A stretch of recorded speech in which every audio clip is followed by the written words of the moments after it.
What's going on, guys? It's Hossy89. Like, comment, and subscribe. Before the video starts, just like, comment, and subscribe. It literally takes you no time at all. Just to press the like. Never mind, bro. Never mind, bro. I already see your intention. You got Cheetos, dust all over your fingers and shit. Whatever. I'm activating the field spell to grab Unicorn, and then we're activating Sales Band to call Nibiru so I can't get Nib this turn. We grab the Birth from Unicorn.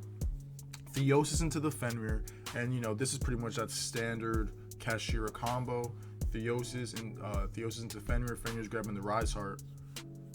Boop, blop. Activate the Birth. We're gonna overlay for Shangri-Ira. I was just kidding about the Cheetos stuff. You really should like the video. You know what I'm saying? And subscribe. Really subscribe. So Rise Heart banishing 3, and we're gonna hit the Ogre. That way we can bring the Ogre back later with Birth. Like I said, right now we're gonna play into the Nibiru because we had the Sales Ban.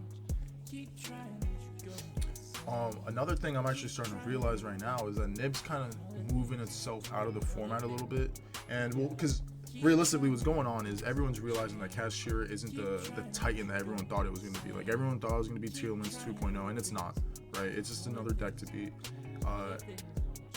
And I don't even think it's the strongest. I think it's just like it's in the mix with like all the other decks. Like it's like not too good, not too bad, Yeah, so we grabbed the preparations off of Ogre, and then we made Mind Hacker. Right here, I like the Mind Hacker just because we kind of already knew he was playing Scareclaw, so he was playing the Brave Engine. So we're like, okay, if we can lock him out, because Scareclaw, it does need its pieces, right? It does need the right cards to really do well. It needs the Brave Engine. You take like the Brave Engine could be so fragile if you remove a little bit of cards. So that was kind of my thought process behind it. And like I said, we're not worried about Nib because we had the Sales Ban, and then boom. So then so I go into the Rise Heart because I go, okay, well, next turn I'm gonna have the preparations. I'm gonna have a Rise Heart. Everything's getting banished, and then the Mind Hackers is gonna banish half of the deck. So. And as you can see, boom, he's gonna hit the Enchantress.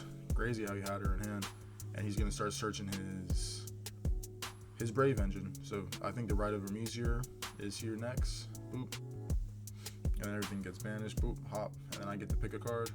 Boom, snipe the Unicorn from his face down banished.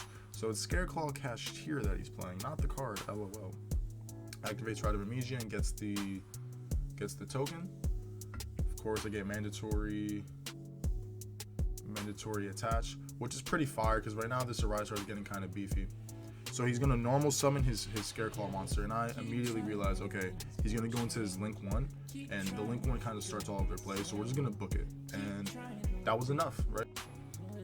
So yeah, game 2, he's gonna start off pretty strong with the Enchantress, and of course, if I don't have any interruptions, he's gonna set up the whole Brave Engine, which of course I feel like most people should know, or the Adventure Engine, right? He's gonna get the Griffin, he's gonna get the Draco back, so he's gonna get a compulsory evacuation device on his turn, whilst also having an Omni Negate during either player's turn. So, and then he's gonna start going into his Scareclaws, and for me, this card right here is probably the MVP of the deck.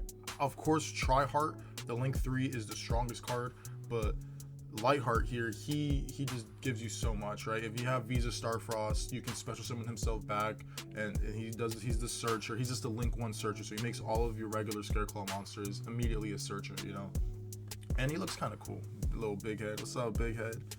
He's also activating Defang, which is it's a pretty neat Scareclaw spell card. It pretty much makes his Scareclaw monsters not targetable and they can't be destroyed by card effects. And then they also banish any monster they go to battle with. So it's a pretty cool card. There's the Griffin that he gets out, and he also has the right card that he can get out. Bloop bloop, and then right card effect. He's gonna search and draw. Crazy how this deck works sometimes, man. Activate the Arrival. Arrival is going to let him special summon from the grave. If you're looking, that's 3 monsters going to big boy Link 3. Blop. Link 3 is going to special from grave, and then let him draw a card after he searches. It's ridiculous, dude. It's like a plus 1745, 1748. I'm like, hey, what's up? Hello, you know?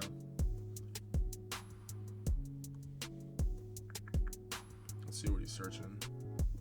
Searching the right heart for next turn. Trying to get a little bit of follow-up. But this board's starting to look a little too strong for me. Oop, my turn. Activate Lightning Storm. We had a little bit of a mess up, so I had to cut that out. Yes, activate Lightning Storm, and I targeted back row, so he's going to use Griffin to negate that. So what I realized with that was, okay, there's obviously that face down, and pretty much he values his back row more than the Omni negate. Boom. Infinite Impermanence, shutting off my middle column, shutting off Unicorn, which is kind of rough for me, but I had a little bit of extendation, you know what I'm saying? We make up words here. So Rise Heart, we're gonna see what we banish with the Rise. I believe we do Birth, yeah, so we're gonna banish Birth because either we have a Theosis in hand or we know we can get a Theosis next turn, and if we can banish the Theosis, we'll get that Birth back. So right now we're just really trying to focus on how we can get over Tryhard, because Tryhard says, you know, all monsters have to go to defense, and it is now unaffected by defensive position monsters. So you pretty much need to have Spell or Trap negation, or pretty much Spell or Trap negation, you just have to get over it. So right here we're going into Dark Arm Dragon that lets you pop monsters. He's probably like my favorite card in the extra deck to bait stuff out, right? Because if you let him go through, he's just hitting 2 cards. He's just gonna destroy 2 cards and that's it. And then if you want, you can only destroy 1 card, maybe go into Zeus if you attack with it first, because he does have, his cost is that you can't attack after you activate his effect. So that's all I had to end my turn. Like I said, this board is pretty strong. He's gonna have Draco back to reset my Dark Arm Dragon. So you see him grab the right heart. The right heart is gonna search a Spell or Trap, and he's gonna grab the Twin Saw. Twin Saw is pretty much like a Sword Soul Blackout, where you tribute one of your Scareclaw monsters, and you can destroy 2 cards on the field, and then it gains an additional effect if you control Visa Starfrost, where it lets you banish some cards. So it's just really good. It's just a really good card, you know. It's like 1 for 2, you know what I'm saying? Play it right, you're in a good position. Then I'm looking at his field spell. The field spell can let you destroy a card. If there's 3 defensive monsters on the field, you can destroy a card on the field. So boom, I believe I take 6,000 because he's 3,000, and then this Scareclaw that he has under him, I'll post a picture of it. It lets him, I believe it's either attack twice or he gains the attack. He's gonna set 2, and we know one of them is the Twin Saw. I had the second Lightning Storm for the back row. This time he didn't have the Griffin, so it looks a little bleak, but we might have a chance to catch the dub. Special Fenrir effect to search. If we're smart, we go for the Rise Heart. Rise Heart can banish Theosis, and Theosis will grab us the Birth back. So he's gonna do another 3. Yep, and we're banishing the Theosis. Theosis effect is gonna grab Birth, so now we have Birth in our hand. Activate the Birth, go for the Unicorn. In defense. Veiler the Unicorn. He held the Veiler for the Unicorn, not the Fenrizzi, which is pretty smart. And then I changed Fenrir's effect to banish his Scareclaw face down. Like I said, right here, I don't know, right here it's kind of difficult because we can't really get over that Tryhard right now because he's unaffected by monsters. So I really need some help from, you know, like my Spell or Traps. Or I just need something strong enough that can attack over it, right? But I don't play any of those links. So right here we're just gonna go into what we know best, a Rise Heart. Birth effect. To normal summon, grab the Ogre, and the Ogre's gonna grab us a trap card. Preparations. If you're enjoying the video, like and comment. Tell me, how are you doing today? Actually, don't tell me. I'm not paying attention to how your day is. I'm just kidding. I do care about your day. So we're gonna set the preparations, activate the preparations. We're gonna special Fenrir back.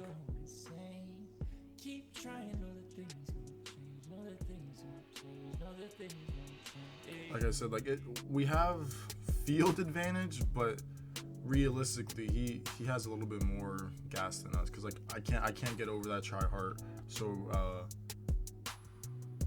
yeah, let's see. And then we're talking about the prep.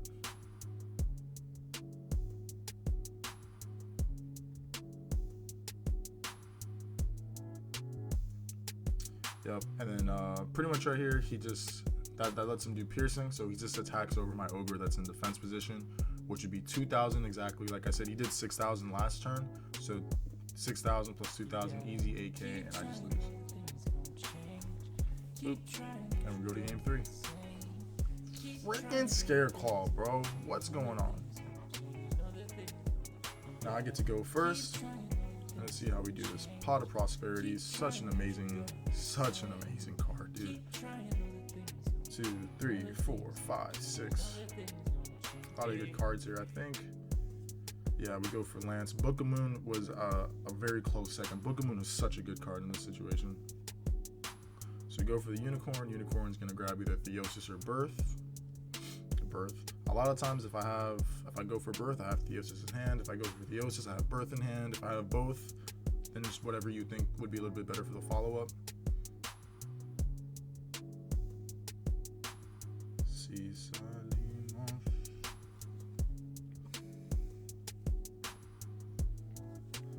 There we go. Yeah, so we're gonna activate Theosis to get the Fenrir, and then Fenrir's effect's gonna go off. I'm pretty sure right here he kind of told me just like, hey, just go ahead, like do your thing. We're not playing any hand traps. Or he might be playing like 1 or 2 hand traps, but right now he just kind of gave me the thumbs up to just keep doing what I'm doing. So potentially we go for the lock 5.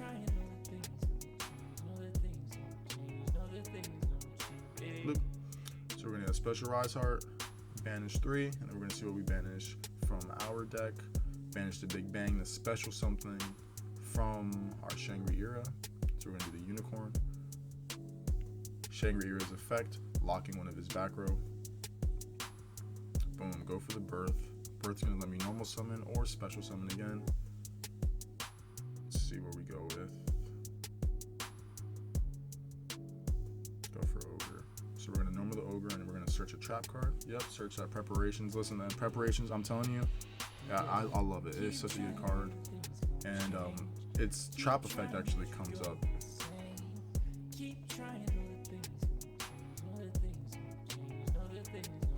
And what I mean by its trap effect is that if you activate a trap card, if your opponent activates a trap card and you control a face-up Kashtira monster and that card's face up on the field, you can look at their hand and banish a card face down.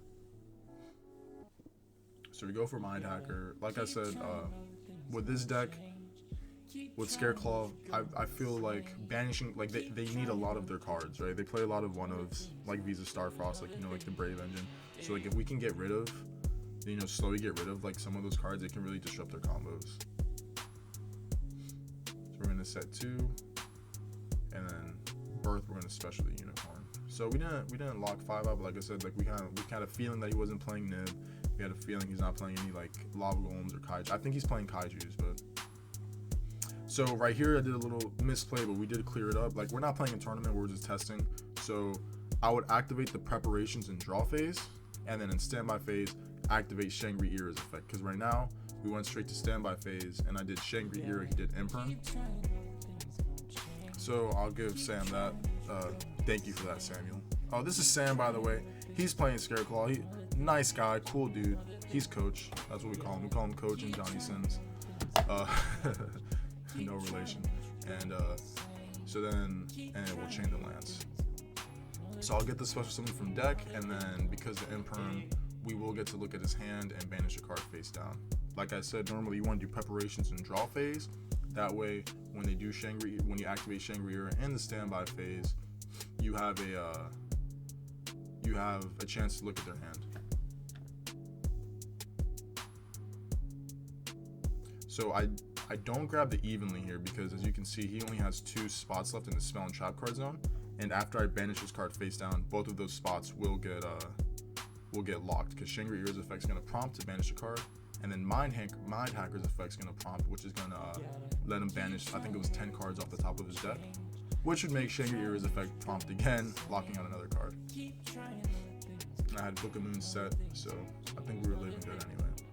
But yeah, after this, he kind of just, I think he tries to play through it, but there isn't much left you can do here, right? I have the Rise Heart Banish, I have the Book of Moon, I have Fenrir, I have Unicorn that I haven't used yet. I just flipped the book and I said, okay, man, it's that game, and it is. Thank you.